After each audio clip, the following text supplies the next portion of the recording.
नमस्कार। कैसे हैं आप लोग? बहुत आशा उम्मीद है कि आप लोग बहुत अच्छे तरीके से होंगे। और फिर से आप लोगों का एक बार टारगेट विद अजय पांडे में हार्दिक स्वागत और अभिनंदन है। देखिए, हमने इसके पहले कक्षा 10 वालों को क्लास 10th को साइंस पढ़ाया था, जिसमें एक ही चैप्टर जिसका नाम है जैव प्रक्रम, लाइफ प्रोसेस, उसमें हमने थोड़ा सा एक हेडिंग पढ़ाया था और फिर से उसको हम कंटिन्यू कर रहे हैं। और पीछे की चीजें हम आपको बता दे रहे हैं थोड़ा सा, लेकिन आप प्लेलिस्ट में जाकर के इसके पहले की जो वीडियो है जैव प्रक्रम, उसे आप जरूर देख लीजिएगा। देखिए, फिर से बता दें कि जैव प्रक्रम किसे कहते हैं। तो जैव प्रक्रम किसी भी जीव के जीवित रहने के लिए जो प्रक्रियाएं आवश्यक होती हैं, उन प्रक्रियाओं को जैव प्रक्रम कहा जाता है। किसी भी जीव को जीवित रहने के लिए जो प्रक्रियाएं आवश्यक हैं, उन प्रक्रियाओं को ही जैव प्रक्रम कहते हैं। जैसे श्वसन, पोषण, भोजन की आवश्यकता है तो पोषण, सांस लेना भी जरूरी है तो श्वसन, उत्सर्जन, प्रजनन और परिसंचरण, ये सारी चीजें आवश्यक हैं। इसके आधार पर इसके बाद हमने आपको बताया था पोषण किसे कहते हैं। देखिए, हम भोजन करते हैं, भोजन हमारे शरीर के अंदर जाता है, पचता है, और उस भोजन में उपस्थित आवश्यक चीजें हमारे ब्लड में चली जाती हैं और अनावश्यक चीजों को हम उत्सर्जन के माध्यम से बाहर निकाल देते हैं। तो भोजन अथवा भोज्य पदार्थों से हमारे शरीर का पाचन क्रिया के माध्यम से उपयोगी पदार्थों को ग्रहण करना ही पोषण कहलाता है। अब पोषण के आधार पर हमने जीवों को दो कैटेगरी में बांटा था, एक स्वपोषी जीव और एक परपोषी जीव। तो स्वपोषी जीव ऐसे जीव जो अपना भोजन स्वयं बनाते हैं, उन जीवों को स्वपोषी जीव कहते हैं। और परपोषी जीव कौन है? ऐसे जीव जो अपने भोजन के लिए किसी दूसरे जीव पर निर्भर हों, या ऐसे जीव जो अपना भोजन स्वयं नहीं बना पाते हैं, उन्हें हम परपोषी जीव कहते हैं। अब यह परपोषी जीव भी कई प्रकार के होते हैं, परजीवी, मृतोपजीवी और प्राणी समभोजी पोषण। अब परजीवी जीव कौन है? ऐसे जीव जो अपने भोजन के लिए किसी दूसरे जीव पर निर्भर हैं, उन जीवों को परजीवी जीव कहते हैं। जैसे जू, ठीक। और उसके बाद आपका अमरबेल का एक पौधा है। फिर मृतोपजीवी जीव, ऐसे जीव जो अपने भोजन को मृत पदार्थों से ग्रहण करते हैं, उन जीवों को मृतोपजीवी जीव कहते हैं। फिर इसके बाद जो है हमने आपको बताया, अच्छा, मृतोपजीवी जीव कौन है? बैक्टीरिया, जीवाणु और कवक, फंजाई। फिर इसके बाद हम आपको बताएं प्राणी समभोजी पोषण, ऐसे जीव जो बने बनाए, जो पूर्ण रूप से निर्मित भोजन का भक्षण करते हैं। जैसे देखिए, मानव जो है, जब धान की फसल उगती है तो धान की फसल जब पक जाती है तब उसे काटता है, न कि कच्ची फसल को। गेहूं की फसल जब वह पक जाती है, पूर्ण रूप से तैयार हो जाती है, तब उसे काटता है, न कि कच्ची फसल को। तो यह जो भोजन है, प्राणी समभोजी पोषण में ऐसे जीव जो पूर्ण रूप से निर्मित भोजन का भक्षण करते हैं, उन्हें हम प्राणी समभोजी पोषण करते हैं। जैसे मानव, अच्छा, पूर्ण रूप से निर्मित, अब भैया खाना खाना है तो हम ऐसा तो नहीं है कि कच्चा खाना खा लें। अब भूल से अगर कच्चा खाना आ भी गया तो पता चला कि थाली उठा के फेंक दिए भैया। अब भैया जब अपने बनाते तब तो जानते हैं भोजन कैसे बनता है। तो ये कहानी है। देखिए, यहां तक हमने आपको इसके पहले वीडियो में बता दिया था, लेकिन अब इसके बाद हम अब हम नई चीजें बता रहे हैं, जैसे आपका पोषण का जो पोषक पदार्थ है, पोषक पदार्थ कौन कौन से हैं उनका वर्गीकरण बताएंगे। अभी तक हमने जो बताया है वो अगले वीडियो में आप देख सकते हैं, इसके पहली वाली जो वीडियो है आप देख लीजिएगा। पोषक पदार्थ, देखिए पोषक पदार्थ क्या है, जो हमारे भोजन में जब हम भोजन करते हैं तो उस भोजन में कार्बोहाइड्रेट, प्रोटीन, वसा, उसके बाद विटामिन, विभिन्न प्रकार के एंजाइम्स उपस्थित होते हैं और मिनरल्स, विभिन्न प्रकार के खनिज लवण उपस्थित होते हैं। इन्हीं पदार्थों को हम पोषक पदार्थ कहते हैं और इनका वर्गीकरण हम दो भागों में करते हैं, एक कार्बनिक और एक अकार्बनिक। तो कार्बनिक का मतलब जैसे पोषक पदार्थ, जो पोषक पदार्थ होते हैं, पोषक पदार्थ वह दो प्रकार के होते हैं। एक आपका होता है नंबर 1 कार्बनिक पोषक पदार्थ और नंबर 2 होता है अकार्बनिक पोषक पदार्थ। देखिए अब जो कार्बनिक पोषक पदार्थ है, ऐसे पदार्थ जिसमें कार्बन की मात्रा पाई जाती है उन पदार्थों को कार्बनिक पोषक पदार्थ कहते हैं। जैसे आपका कार्बोहाइड्रेट,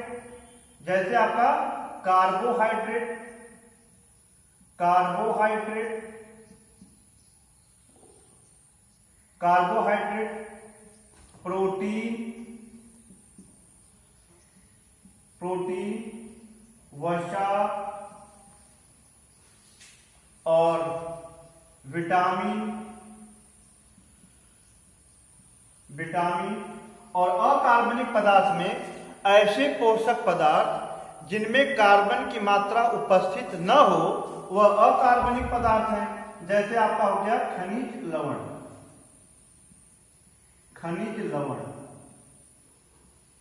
और इसमें आपका है जैसे calcium, iron, iodine, sulphur, phosphorus, ये जितनी भी चीजें हैं ये खनिज लवण में आते हैं। अब जो है कि बिना किसी देरी के हम आपको कार्बनिक पदार्थ बताएंगे और उस कार्बनिक पदार्थ में सबसे पहली चीज होगी कार्बोहाइड्रेट। तो आप हेडिंग करेंगे कार्बोहाइड्रेट,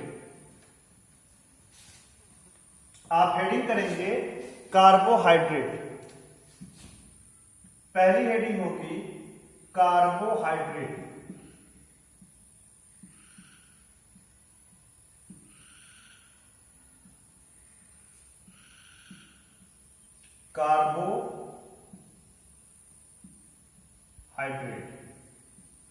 देखिए अब कार्बोहाइड्रेट होता क्या है।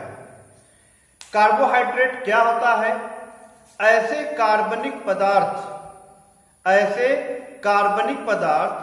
जिनका हाइड्रोलिसिस मतलब पानी से तोड़ना, पानी के द्वारा तोड़ना, ऐसे कार्बनिक पदार्थ जिनका हाइड्रोलिसिस करने पर वह एल्डिहाइड और कीटोन दे, उन पदार्थों को हम कार्बोहाइड्रेट कहते हैं। ऐसे कार्बनिक पदार्थ जिनका हाइड्रोलिसिस यानी कि पानी के द्वारा हाइड्रोलाइसिस,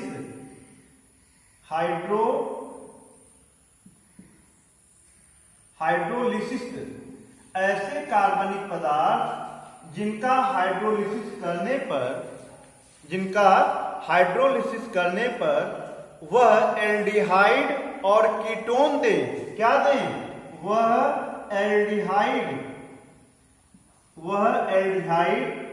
एंड कीटोन और कीटोन दे, उन पदार्थों को हम कार्बोहाइड्रेट कहते हैं।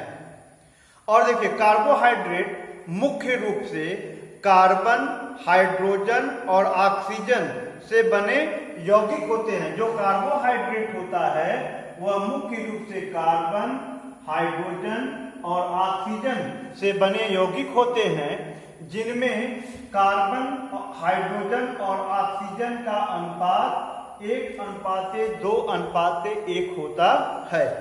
अगर ये पूछा जाए कार्बोहाइड्रेट किसे कहते हैं, तो ऐसे कार्बनिक पदार्थ जिनका हाइड्रोलिसिस करने पर वह एल्डिहाइड और कीटोन दें, उन कार्बनिक पदार्थों को कार्बोहाइड्रेट कहते हैं।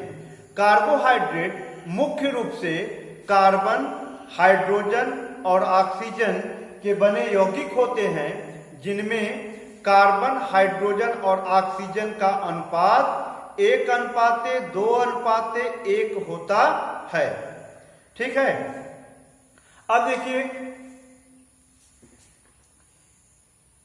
कार्बोहाइड्रेट के प्रकार क्या है। कार्बोहाइड्रेट 3 प्रकार के होते हैं। मोनोसैकराइड, इसे आप लोग नोट कर लीजिएगा।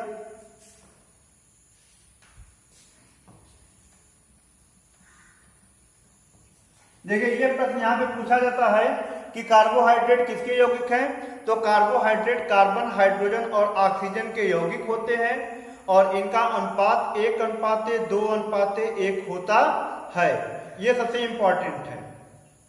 फिर कार्बोहाइड्रेट 3 प्रकार के होते हैं। कितने प्रकार के होते हैं? 3 प्रकार के होते हैं। कार्बोहाइड्रेट 3 प्रकार के होते हैं। पहला है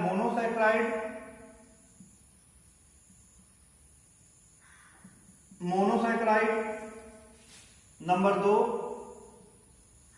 डाइसैकराइड और नंबर 3 है पॉलीसैकराइड। देखिए इसे यह है मोनोसैकराइड,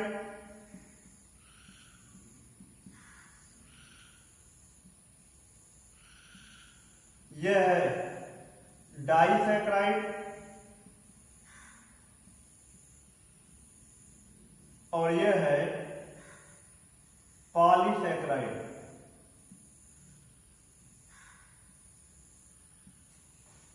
तीन प्रकार के होते हैं, मोनोसैकराइड, डाइसैकराइड और पॉलीसैकराइड।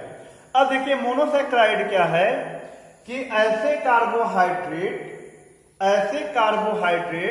जिनमें कार्बन की मात्रा या कार्बन की संख्या 1 से 9 तक हो, ऐसे कार्बोहाइड्रेट जिसमें कार्बन की संख्या 1 से लेकर के 9 तक हो, उस प्रकार के कार्बोहाइड्रेट को मोनोसैकराइड कहते हैं। ऐसे कार्बोहाइड्रेट जिनमें कार्बन की संख्या 1 से लेकर के कार्बन संख्या 9 तक हो, उस प्रकार के कार्बोहाइड्रेट को मोनोसैकराइड कहते हैं।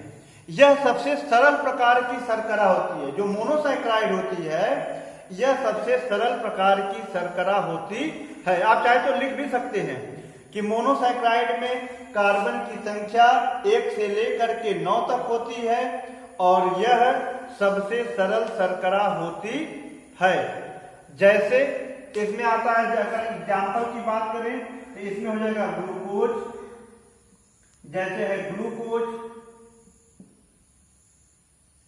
फ्रक्टोज, मैनोज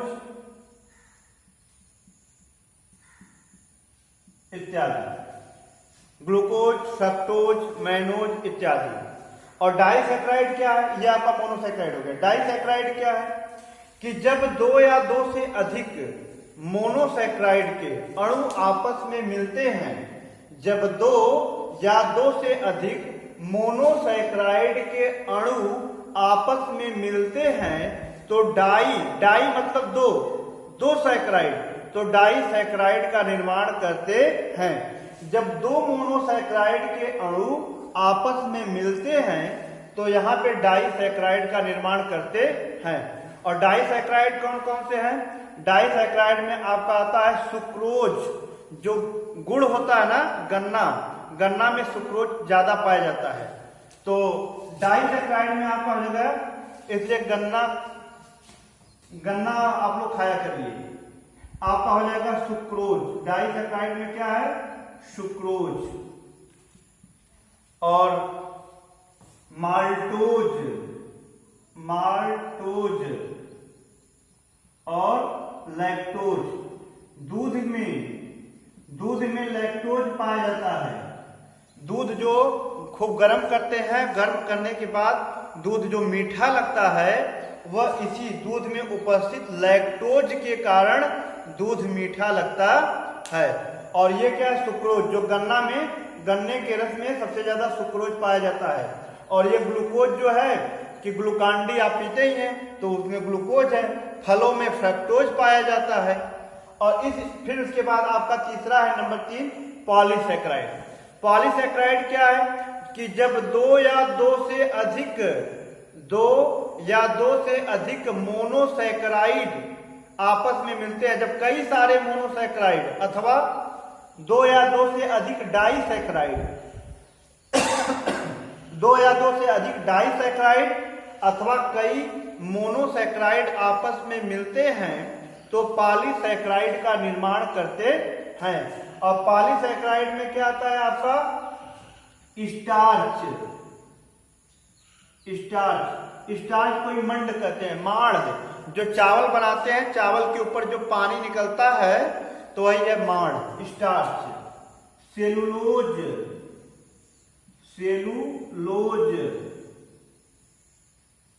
और काइटिन। देखो जो कीट होते हैं, जैसे तिलचट्टा वगैरह है, तो तिलचट्टे की जो ऊपरी सतह होती है वह काइटिन की बनी होती है। और काइटिन क्या है, पॉलीसैकेराइड होता है। तो इस तरह से आपका कार्बोहाइड्रेट मतलब कि थोड़े से शब्दों में खत्म हुआ। कार्बोहाइड्रेट जो होता है, पॉलीहाइड्रोक्सी एल्डिहाइड या कीटोन को कार्बोहाइड्रेट कहते हैं, या ऐसे कार्बनिक पदार्थ जिनका हाइड्रोलिसिस करने पर वह एल्डिहाइड और कीटोन देते हैं, उन्हें हम कार्बोहाइड्रेट कहते हैं। फिर उसके बाद जो है कार्बोहाइड्रेट कार्बन, हाइड्रोजन और ऑक्सीजन से मिलकर बना है, जिसमें कार्बन, हाइड्रोजन और ऑक्सीजन का अनुपात 1:2:1 होता है। कार्बोहाइड्रेट 3 प्रकार के होते हैं, मोनोसैकेराइड, डाइसैकेराइड और पॉलीसैकेराइड। मोनोसैकेराइड में आपका है कि इसमें कार्बन की संख्या 1 से लेकर के 9 तक होती है और ये सबसे सरल शर्करा होती है, जैसे ग्लूकोज है, फ्रक्टोज है, मैनोज है। अब जब दो मोनोसैकेराइड आपस में मिलते हैं तो डाइसैकेराइड का निर्माण करते हैं। और डाइसैकेराइड क्या है आपका, डाइसैकेराइड में आपका आता है सुक्रोज है, माल्टोज है और लैक्टोज है। फिर उसके बाद आपका है पॉलीसैकेराइड।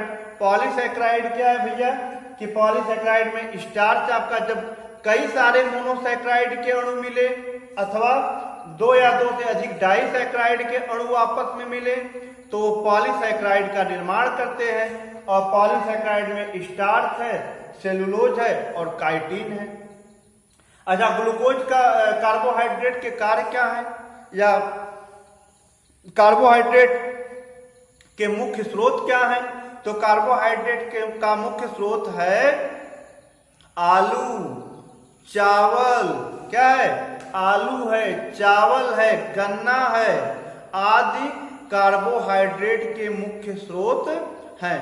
और इसका कार्य क्या है कि भैया देखो, जो कार्बोहाइड्रेट होता है वह मुख्य रूप से ऊर्जा के उत्पादन में कार्बोहाइड्रेट का उपयोग हमारी शरीर मुख्य रूप से ऊर्जा के उत्पादन में यूज करती है। ठीक है। और इसी को जो ग्लूकोज होता है, ग्लूकोज को पेट्रोल ऑफ द बॉडी कहते हैं। जैसे अगर गाड़ी में पेट्रोल नहीं है तो बिना पेट्रोल के गाड़ी चल नहीं सकती है, चल सकती है, फिर वैसे पैदल लेके चलोगे तो बिना पेट्रोल के गाड़ी नहीं चल सकती। ठीक उसी प्रकार से ये जो गाड़ी है ना, ये भैया बिना ग्लूकोज के नहीं चल सकती, बिना एनर्जी के। और एनर्जी किससे मिलती है? एनर्जी कार्बोहाइड्रेट से मिलती है। ठीक, तो एनर्जी के रूप में हमारी शरीर कार्बोहाइड्रेट का उपयोग करती है सबसे पहले। फिर उसके बाद मान लो जब हमारे शरीर में कार्बोहाइड्रेट की मात्रा ज्यादा हो जाए तो हमारी शरीर धीरे धीरे उस कार्बोहाइड्रेट को वसा में कन्वर्ट कर देती है, वसा में बदल देती है और वसा के रूप में हमारी शरीर उसे संचित कर लेती है।